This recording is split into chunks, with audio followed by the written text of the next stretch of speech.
Olá, sejam bem-vindos. Meu nome é Rafael Rick e eu estou aqui para continuar analisando com vocês o livro do William Russo, Composing Music. Então, muito bem, nós estamos aqui na metade do capítulo 15, na página 186, do subtítulo A Música Artística com Elementos Populares, Melodia, certo? Nós já vimos aqui os elementos ritmo e também o elemento escala. Agora estamos partindo para o elemento melodia, certo? Vamos lá. Então, mais cedo, olhamos o uso das características melódicas, assim como as notas de blues, a escala pentatônica e a escala blues. Outras fontes que a música popular oferece são as melodias por si próprias. Aí ele diz entre parênteses: aqui é melhor restringir-se a canções de domínio público, que não são cobertas pelos direitos de cópias e podem ser usadas livremente.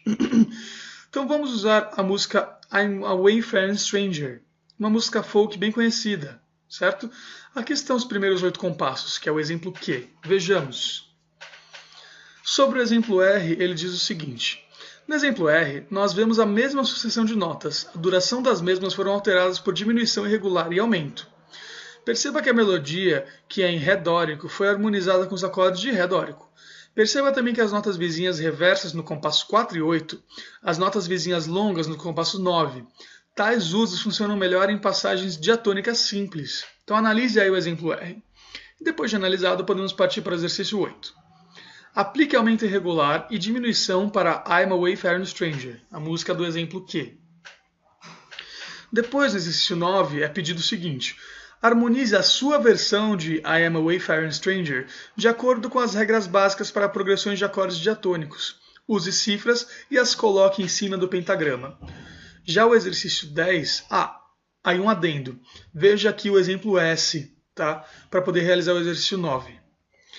Aí o exercício 10 diz o seguinte: aplique qualquer um dos procedimentos transformacionais do capítulo 3 para a melodia de I am a Wayfaring Stranger.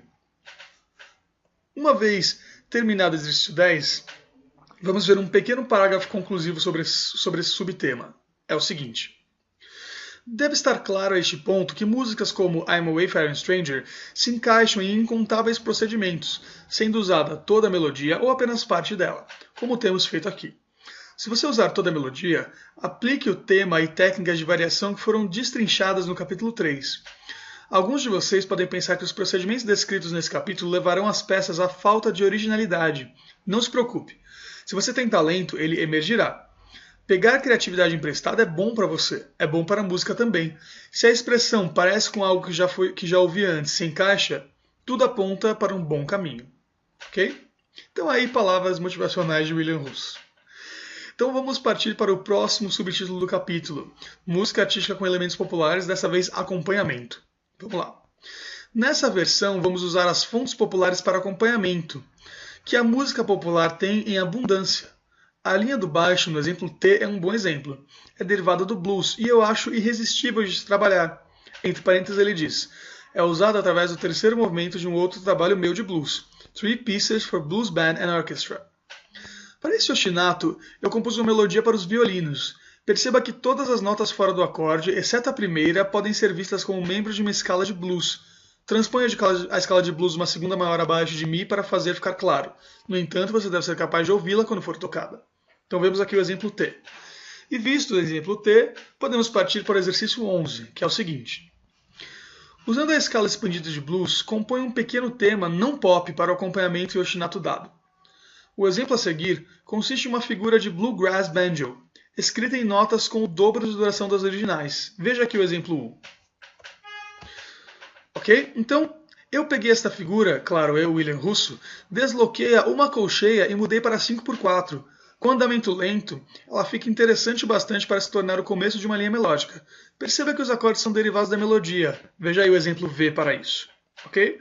E depois de você ver o exemplo V, podemos partir para o próximo subtítulo desse capítulo, que é o seguinte: Música Artística com Elementos Populares, dessa vez procedimento. Então vamos ver. Até agora conversamos sobre derivar de fontes populares, fontes das quais podemos partir. Aqui eu vou sugerir alguma coisa diferente, que apliquemos os procedimentos populares aos materiais que não são pop. Um procedimento específico que nós já discutimos é trocar colcheias sucessivas para colcheias desiguais, como ficar in the jazz manner ou inégalé, certo? Que você pode voltar ao capítulo 4 para consultar esses termos. Veja essa melodia com colcheias sucessivas. Ele fala sobre o exemplo W. Depois que você ver o exemplo W, analise o exemplo X da seguinte ótica.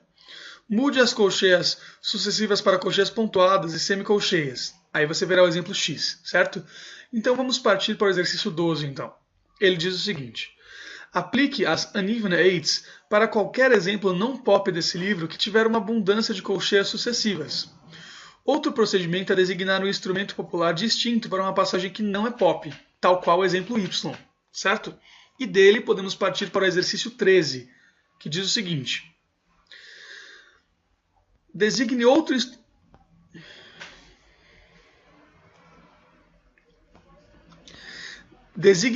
instrumento popular que se encaixe no exemplo Y acima. Aí, para concluir esse subtítulo, ele diz: na passagem a seguir, eu apliquei um procedimento de jazz, entre parênteses ele diz, o as com êmbolo, a uma melodia reta. Então veja o exemplo Z para isso. Para a letra A seguir, eu apliquei ritmo de jazz que resultaram em letra B, como você pode ver abaixo. Em B, a seguir, eu apliquei uma forma tangonizada de A. Ele quis dizer o quê? Uma forma em tango de A. E virou o exemplo BB, certo?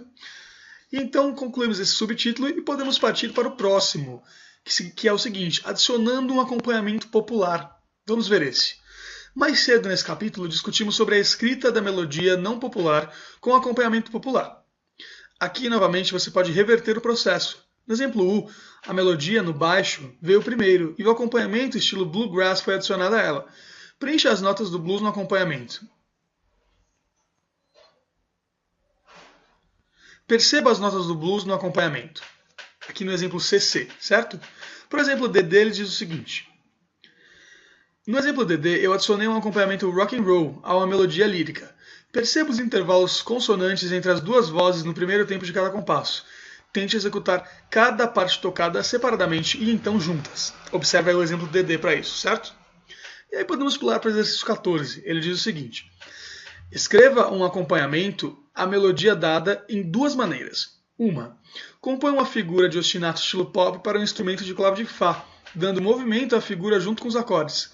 Encontre uma figura que se encaixa bem durante toda a extensão da peça. E 2, escreva um acompanhamento de nota repetida, de natureza pop para piano, todo na clave de Fá, tal como essa imagem que está abaixo.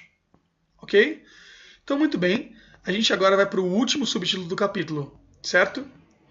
Tocando acompanhamentos populares.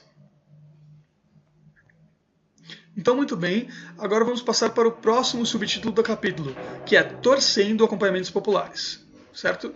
Sejam escritos antes ou depois da melodia, acompanhamentos derivados dos estilos populares podem ser torcidos, entre aspas, né? Veja a figura de acompanhamento no exemplo EE, que é um ostinato ordinário de um compasso. Aqui está o exemplo EE, certo? Sobre o exemplo FF, ele diz: aqui está o mesmo ostinato com a subtração de duas colcheias, o que cria uma superimposição de 3x4 contra 4x4. Para o exemplo GG, ele diz: aqui está outro ostinato padrão. E para o exemplo HH, ele diz: aqui está o ostinato do exemplo GG, construído em uma figura de 7 notas que vai contra a métrica da mesma maneira que o exemplo FF. Okay? Sobre o exemplo II, que está na próxima página, ele fala o seguinte: aqui está o ostinato original do exemplo GG, completamente imutável, mas em 3x4 ao invés de 4x4. Okay? E sobre JJ, ele diz: em A do exemplo JJ, nós temos o 1 par no estilo Tin Pan Alley. B e P, mesmo acompanhamento esticado para 5x4, ok?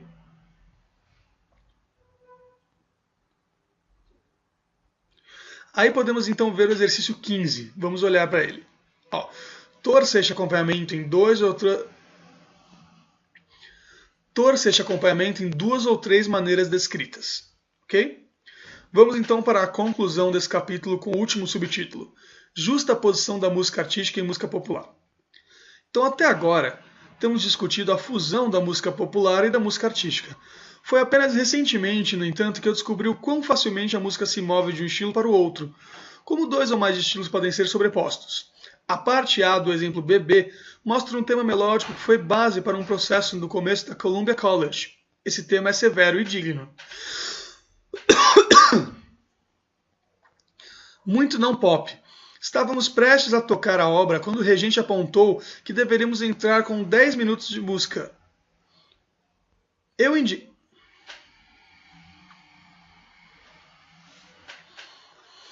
Eu indiquei para o pianista que ele deveria improvisar em cima do tema. Ele o fez de maneira eloquente. Então, um esporo de inspiração me acertou e eu pedi ao baixista que adicionasse uma linha de baixo de jazz. O pianista trocou para a improvisação em jazz e funcionou perfeitamente. Tudo isso foi seguido por vários solos de improvisação de outros instrumentos. Quando os últimos gradualmente voltaram às suas cadeiras, eu trouxe a orquestra de volta para o processo concebido originalmente, como uma obra séria. E a sobreposição entre o pop e o não pop foi completa com sucesso. Desde então, eu tenho trabalhado com a justa posição entre o não pop e o pop em muitas de minhas obras, e felizmente posso reportar que é um procedimento promissor. Ir muito além na discussão desse procedimento seria ferir as intenções desse livro, mas quero plantar as ideias na sua mente, diz William Russo. Uma última palavra. Você deve sempre acreditar na música popular na qual você se apoia, ou aquilo que você escreve será falso. Esses exercícios abrirão sua mente para imensas possibilidades que misturas estilísticas te oferecem, mas você deve ser honesto quando usar essas possibilidades, certo? Então este aqui foi o nosso capítulo 15 inteiro, e agora, no próximo vídeo, vamos partir para o último capítulo de conteúdo desse livro, o capítulo 16, no meu modo de ver, um dos mais importantes, capítulo que diz respeito a minimalismo, certo? Então, muito obrigado, vejo vocês no próximo vídeo.